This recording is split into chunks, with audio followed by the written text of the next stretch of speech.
സർക്കാരിൻ്റെ മറുപടി ഞങ്ങളുടെ കയ്യിലുണ്ട്. ഇതിനകത്ത് കൃത്യമായി പറയുന്നുണ്ട്. എന്താ പറഞ്ഞിരിക്കുന്നത് അറിയോ? കായിക മന്ത്രി സ്പെയിൻ സന്ദർശിച്ചിട്ടുണ്ട്.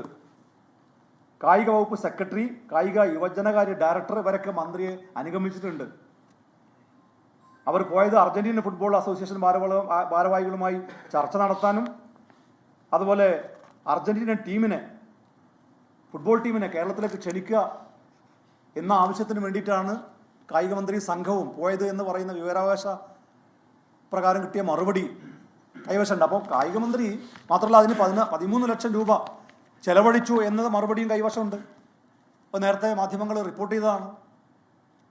അപ്പോൾ അതുകൊണ്ട് കായിക മന്ത്രിയോട് ചോദിക്കുമ്പോൾ എന്തോ വീട്ടിലെ കാര്യം ചോദിച്ച പോലെ അല്ല കായിക മന്ത്രി മറുപടി പറയേണ്ടത്. ഇതിന് കൃത്യമായി മറുപടി പറയണം. എന്തിനാണ് ജനങ്ങളെ കബളിപ്പിച്ചത്? മെസ്സിയുടെ പേരിൽ എന്തിനാണ് കേരളത്തിലെ ജനങ്ങളെ വിഡ്ഢികളാക്കിയത്? ഇതിൻ്റെ മറവിൽ നിങ്ങൾ എന്താണ് ചെയ്തത്? ഇതിൻ്റെ പേരിൽ സാമ്പത്തിക ഇടപാട് നടത്തിയിട്ടുണ്ടോ?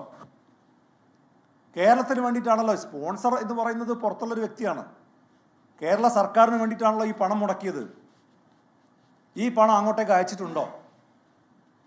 139 കോടി രൂപ അയച്ചു എന്നാണ് നേരത്തെ അവകാശവാദം സ്പോൺസർ ഉന്നയിച്ചത്. അങ്ങനെ പണം അയച്ചിട്ടുണ്ടെങ്കിൽ അതിൻ്റെ രേഖകൾ പുറത്തുവിടണം. കാരണം സർക്കാരിന് വേണ്ടിയിട്ടാണല്ലോ ഈ പണം സ്വകാര്യ വ്യക്തിയാണെങ്കിലും വേറെ വ്യക്തിയാണെങ്കിലും ചെലവഴിച്ചത്. ഈ പണം ഇടപാട് നടത്തിയതിൻ്റെ രേഖകൾ പുറത്തുവിടാൻ കായിക മന്ത്രി തയ്യാറുണ്ടോ?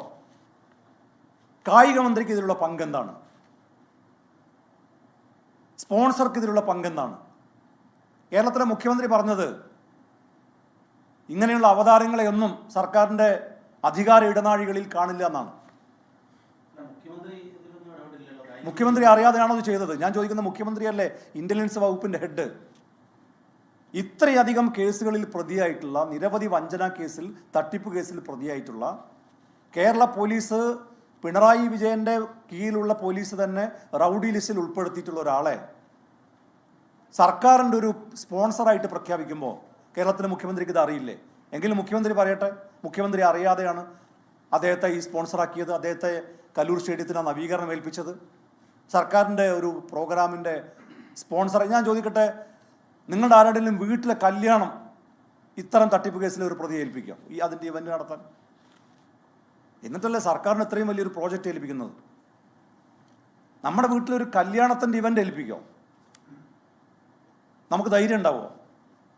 കാരണം പറഞ്ഞതൊന്നും പാലിച്ചില്ല എന്ന് മാത്രമല്ല, അതിന് വഞ്ചനയും തട്ടിപ്പും നടത്തി നിരവധി ആളുകളെ പണം തട്ടിയെടുത്ത് അപഹരിച്ച് കേസുകളിൽ പ്രതിയായി റൗഡി ലിസ്റ്റിൽ ഉൾപ്പെട്ട ഒരു വ്യക്തിയെ സർക്കാർ എങ്ങനെയാണ് ഇത് ഏൽപ്പിച്ചത്?